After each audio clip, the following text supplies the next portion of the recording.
परमात्मने नमः।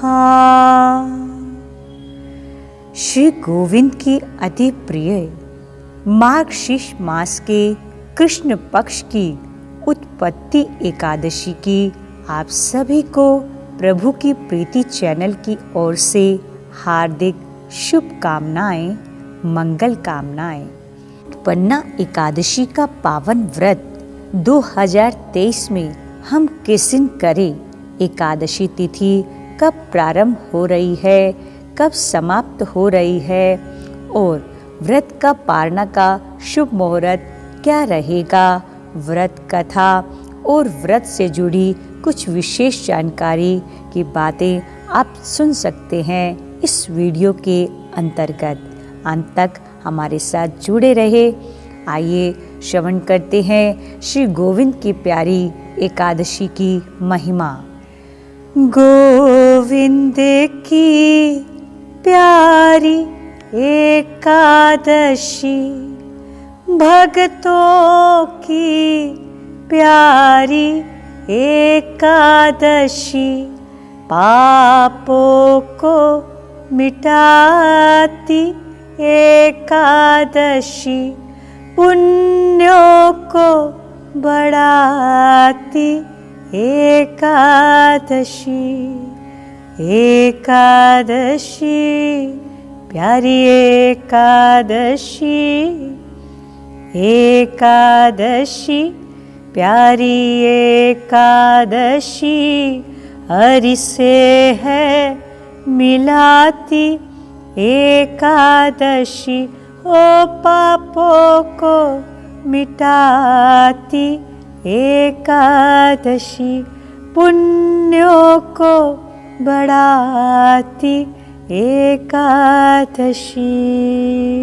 एकादशी व्रत की तिथि को लेकर कई लोगों के मन में यह संशय बना रहता है कि 2 दिन एकादशी आती हैं और उन 2 दिनों में कौन से दिन की एकादशी व्रत करना सर्वश्रेष्ठ है। आइए सर्वप्रथम जानते हैं कि एकादशी तिथि कब प्रारंभ हो रही है और कब समाप्त हो रही है। जी हाँ, इस बार 8 दिसंबर 2023 को दिन शुक्रवार को सुबह 5:06 पर यह उत्पन्ना एकादशी प्रारंभ होगी, जो कि 9 दिसंबर को सुबह 6:31 पर समाप्त होगी। उदया तिथि को ध्यान में रखते हुए कई भक्त इस व्रत को 8 दिसंबर को ही रखेंगे, लेकिन जो द्वादशी युक्त एकादशी व्रत रखते हैं वे 9 दिसंबर के दिन ही इस व्रत को रखेंगे। उत्पन्ना एकादशी का व्रत 8 दिसंबर और 9 दिसंबर दोनों ही दिन रखा जा सकता है, और जो एकादशी द्वादशी युक्त व्रत रखते हैं वह 9 दिसंबर को ही रखेंगे और द्वादशी युक्त व्रत ही सर्वश्रेष्ठ माना गया है। आइए अब हम सभी मिलकर पावन उत्पन्ना एकादशी की व्रत कथा श्रवण करते हैं, जिसे स्वयं युधिष्ठिर जी के पूछने पर भगवान श्री कृष्ण जी ने बताया है। किस प्रकार यह पावन एकादशी तिथि उत्पन्न हुई थी, इस व्रत कथा में हम सभी श्रवण करेंगे। युधिष्ठिर जी ने भगवान श्री कृष्ण जी से पूछा, भगवान पुण्यमयी एकादशी तिथि कैसे उत्पन्न हुई? इस संसार में वह क्यों पवित्र मानी गई तथा देवताओं को वह कैसे प्रिय हुई? श्री भगवान बोले, हे कुंती नंदन, प्राचीन समय की बात है, सतयुग में मुर नामक दानव रहता था। वह बड़ा ही अद्भुत, अत्यंत रौद्र तथा संपूर्ण देवताओं के लिए भयंकर था। उस काल रूपधारी दुरात्मा महासुर ने इंद्र को भी जीत लिया था। संपूर्ण देवता उससे परास्त होकर स्वर्ग से निकाले जा चुके थे और शंकित तथा भयभीत होकर पृथ्वी पर विचरा करते थे। एक दिन सब देवता महादेव जी के पास गए। वहां इंद्र ने भगवान शिव के आगे सारा हाल कह सुनाया। इंद्र बोले, महेश्वर, ये देवता स्वर्ग लोक से निकाले जाने के बाद पृथ्वी पर विचर रहे हैं। मनुष्यों के बीच रहना इन्हें शोभा नहीं देता। हे देव, कोई उपाय बतलाइए। महादेव जी ने कहा, देवराज, जहाँ सबको शरण देने वाले, सबकी रक्षा में तत्पर रहने वाले जगत के स्वामी भगवान गरुड़ ध्वज विराजमान है, वहाँ जाओ, वे तुम लोगों की रक्षा करेंगे। भगवान श्री कृष्ण कहते हैं, युधिष्ठिर, महादेव जी की यह बात सुनकर परम बुद्धिमान देवराज इंद्र संपूर्ण देवताओं के साथ क्षीर सागर में गए, जहाँ भगवान गदाधर सो रहे थे। इंद्र ने हाथ जोड़कर उनकी स्तुति की।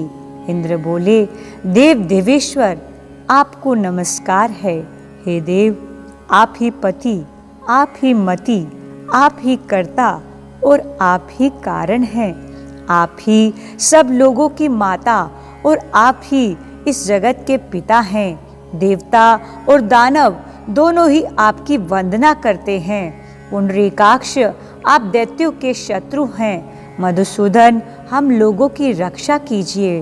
प्रभु जगन्नाथ, अत्यंत उग्र स्वभाव वाले महाबली मुर नामक दैत्य ने इन संपूर्ण देवताओं को जीतकर स्वर्ग से बाहर निकाल दिया है।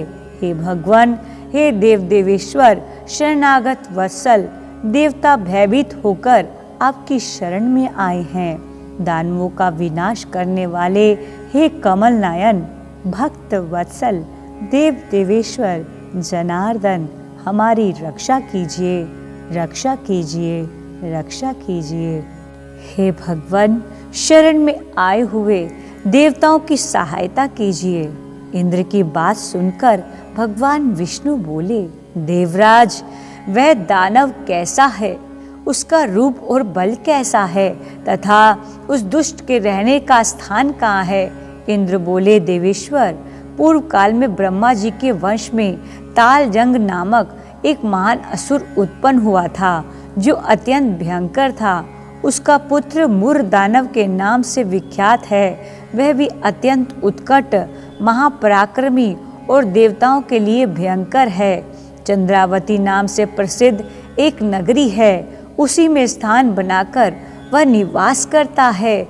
उस दैत्य ने समस्त देवताओं को परास्त करके उन्हें स्वर्ग लोक से बाहर कर दिया है। उसने एक दूसरे ही इंद्र को स्वर्ग के सिंहासन पर बिठा दिया है। अग्नि, चंद्रमा, सूर्य, वायु तथा वरुण भी उसने दूसरे ही बनाए हैं। हे जनार्दन, मैं सच्ची बात बता रहा हूँ, उसने सब कोई दूसरे ही कर दिए हैं। देवताओं को तो उसने उनके प्रत्येक स्थान से वंचित कर दिया है। इंद्र की यह बात सुनकर भगवान जनार्दन को बड़ा क्रोध आया। उन्होंने देवताओं को साथ लेकर चंद्रावती नगरी में प्रवेश किया।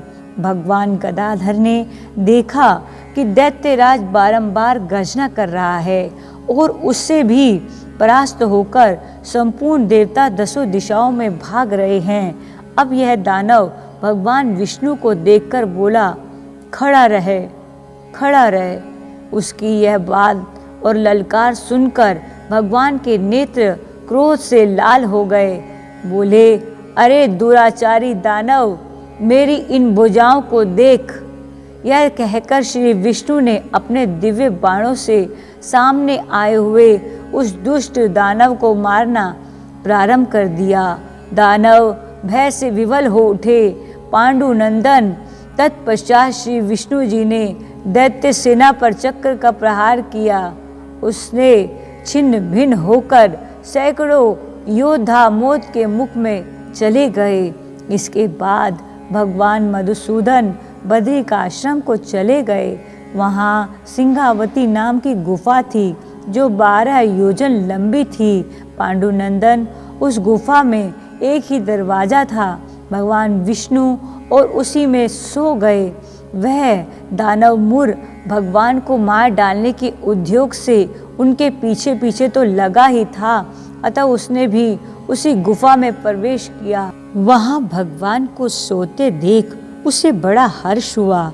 उसने सोचा, यह दानवों को भय देने वाला देवता है, अतः निसंदेह इसे मार डालूंगा। युधिष्ठिर दानव के इस प्रकार विचार करते ही भगवान विष्णु के शरीर से एक कन्या प्रकट हुई, जो बड़ी ही रूपवती, सौभाग्यशालिनी तथा दिव्य अस्त्र शस्त्रों से सुसज्जित थी। वह भगवान के तेज के अंश से उत्पन्न हुई थी। उसका बल और पराक्रम महान था। युधिष्ठिर दानवराज मुर ने उस कन्या को देखा। कन्या ने युद्ध का विचार करके दानव के साथ युद्ध के लिए याचना की। युद्ध छिड़ गया। कन्या सब प्रकार की युद्ध कला में निपुण थी। युधिष्ठिर दानवराज मुर ने उस कन्या को देखा। कन्या ने युद्ध का विचार करके दानव के साथ युद्ध के लिए याचना की। युद्ध छिड़ गया। कन्या सब प्रकार की युद्ध कला में निपुण थी। वह मुर नामक महान असुर उसके हुंकार मात्र से राख का ढेर हो गया। दानव के मारे जाने पर भगवान जाग उठे। उन्होंने दानव को धरती पर इस प्रकार निष्प्राण पड़ा देखकर कन्या से पूछा, मेरा यह शत्रु अत्यंत उग्र और भयंकर था, किसने इसका वध किया है? कन्या बोली, स्वामिन, आपके ही प्रसाद से मैंने इस महादैत्य का वध किया है। श्री भगवान ने कहा, कल्याणी, तुम्हारे इस कर्म से तीनों लोगों के मुनि और देवता आनंदित हुए हैं। अतः तुम्हारे मन में जैसी इच्छा हो उसके अनुसार मुझसे कोई वर मांग लो। देव दुर्लभ होने पर भी वह वर मैं तुम्हें अवश्य दूंगा, इसमें तनिक भी संदेह नहीं है। वह कन्या साक्षात एकादशी ही थी। उसने कहा, प्रभु, यदि आप प्रसन्न हैं तो मैं आपकी कृपा से सब तीर्थों में प्रधान, समस्त विघ्नों का नाश करने वाली तथा सब प्रकार की सिद्धि देने वाली देवी हूँ। जनार्दन, जो लोग आप में भक्ति रखते हुए मेरे दिन को उपवास करेंगे उन्हें सब प्रकार की सिद्धि प्राप्त होगी।